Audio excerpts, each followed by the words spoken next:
Une des caractéristiques des êtres vivants, c'est leur capacité à se reproduire.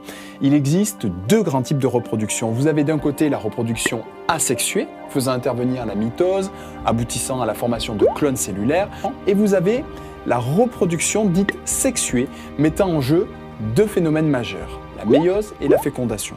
Ces deux événements s'inscrivent dans un cycle de développement plus global, permettant la succession de générations au cours du temps. L'objectif de cette vidéo est de comprendre en quoi la méiose et la fécondation contribuent à la diversification du vivant. Au sein d'une même famille, les parents et leurs descendants se ressemblent, c'est indéniable. Mais, vous le voyez bien, ils présentent aussi des différences. Et le processus à l'origine de cette nouvelle génération, c'est la reproduction sexuée. Alors, pour tenter de comprendre tout ça en détail, je vous propose de partir ici d'un couple avec un homme et une femme. Chacun des parents, lors de la reproduction sexuée, produit dans leur gonade des gamètes destinés à la fécondation. Les mâles produisent des spermatozoïdes et les femelles des ovocytes. Ces gamètes correspondent à des cellules appartenant à la lignée germinale. Elles se forment au cours d'un processus appelé la méiose. La méiose correspond à une succession de deux divisions durant lesquelles les cellules à l'origine des gamètes voient leur nombre de chromosomes réduit de moitié.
Lors de la première division de méiose, les chromosomes de chaque paire se disposent dans le plan équatorial, puis se séparent de leur homologue. On parle de disjonction et migrent au pôle opposé de la cellule. Vous obtenez alors deux cellules qui ne contiennent plus qu'un seul chromosome à deux chromatides. Ici, vous avez eu une séparation aléatoire des chromosomes de chaque paire. Le nombre de chromosomes est réduit de moitié dans chacune des cellules qui devient alors haploïde avec des chromosomes à deux chromatides. La deuxième division suit immédiatement la première sans réplication de l'ADN. Les deux chromatides de chaque chromosome vont se séparer et migrer au pôle opposé de la cellule. Ainsi, la méiose aboutit à la formation de 4 cellules haploïdes munies de chromosomes à une chromatide.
Lors de la première division de méiose, les chromosomes de chaque paire se disposent dans le plan équatorial, puis se séparent de leur homologue. On parle de disjonction et migrent au pôle opposé de la cellule.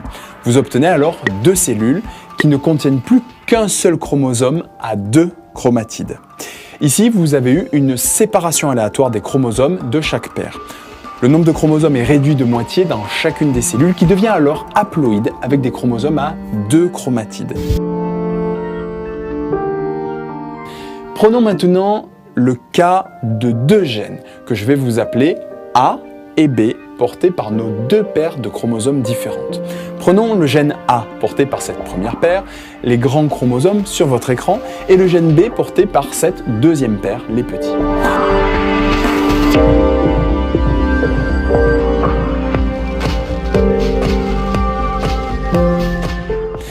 Après la première division, vous avez deux possibilités différentes selon la répartition des chromosomes.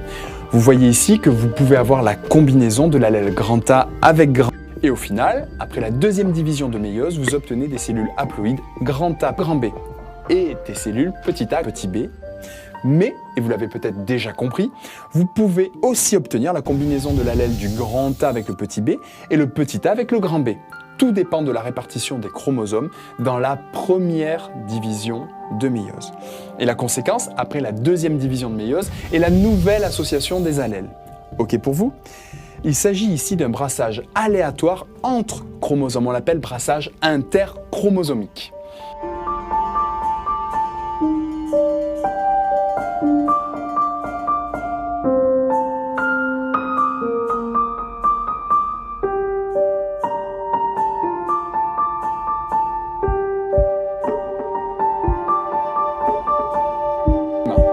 Vous avez à ce niveau-là les centromères. Et en dessous, regardez, vous avez nos deux chromosomes qui s'enjambent. On appelle cela des chiasmas, avec comme conséquence possible des échanges réciproques de portions de chromatines. Il s'agit d'un mécanisme particulier de recombinaison génétique que l'on appelle crossing over. Donc, ici, les deux chromatides d'un même chromosome ne sont plus identiques. On parle alors de chromatides recombinées. On nomme ce type de brassage intrachromosomique, car celui-ci a lieu au sein même des chromosomes. Je vous rappelle que ce brassage se réalise lors de la prophase 1 de première division méiotique. lorsque vous avez encore tous vos chromosomes réunis dans la même cellule. Donc, si l'on revient à notre fameuse paire de chromosomes dans notre cellule avant notre méiose, vous pouvez avoir ce brassage intrachromosomique et générer des chromatides recombinées. Ainsi, vous voyez que vous avez 4 contenus différents ici à partir de ma paire de chromosomes portant 2 gènes liés.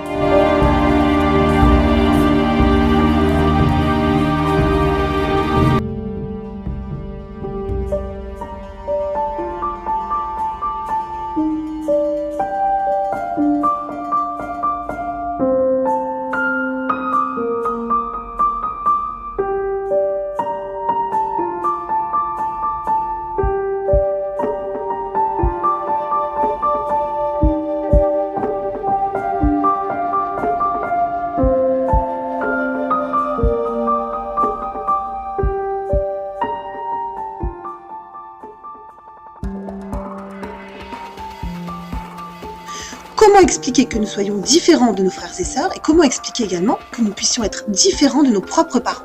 Alors là, nous avions étudié un document justement qui permet d'expliquer un petit peu tout ça. Là, c'est l'histoire d'un papa qui est du groupe A, d'une maman qui est du groupe B, qui font un enfant qui n'est ni du groupe du papa, ni du groupe de la maman, il est du groupe O. Alors, est-ce possible d'avoir un enfant qui n'est pas du tout du même groupe que nous? Donc, pour expliquer ça, il faut déjà regarder les cellules de base du papa et de la maman et avec ça faire tous les spermatozoïdes et tous les ovules possibles, toutes les combinaisons possibles. Donc la méthode, il faut regarder la cellule du papa, prendre un chromosome de chaque paire et faire toutes les combinaisons possibles. Alors si on regarde la cellule du papa, il a sur sa paire numéro 1 RH+, un allèle RH+, un allèle RH-, et sur sa paire 9, un allèle O, un allèle A. Donc pour le papa, il aura un spermatozoïde RH+, un chromosome RH+, avec un chromosome A par exemple, un chromosome RH+, avec un chromosome O. On peut mettre également un chromosome RH- avec un chromosome avec l'allèle A, et enfin le chromosome 1 avec l'allèle RH- et le chromosome 9 avec l'allèle O. Voilà les 4 combinaisons possibles pour le papa.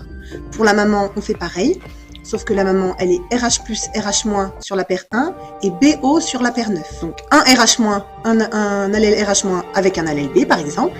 Sur la paire 1, un allèle RH+, avec un allèle B. Sur la paire 1, un allèle RH+, avec un allèle O. Et enfin, un allèle RH- avec un allèle O. Donc là, on a 4 combinaisons toutes différentes. On fait un échiquier de croisement, on met les différents spermatozoïdes en haut, les combinaisons de chromosomes des spermatozoïdes. Ici, on met les combinaisons de chromosomes des ovules. Et chaque carré blanc correspondra à une cellule œuf possible. Donc là, les parents ont 4 chances sur la totalité, c'est-à-dire sur 16, c'est-à-dire 25% de chances de faire un enfant du groupe O.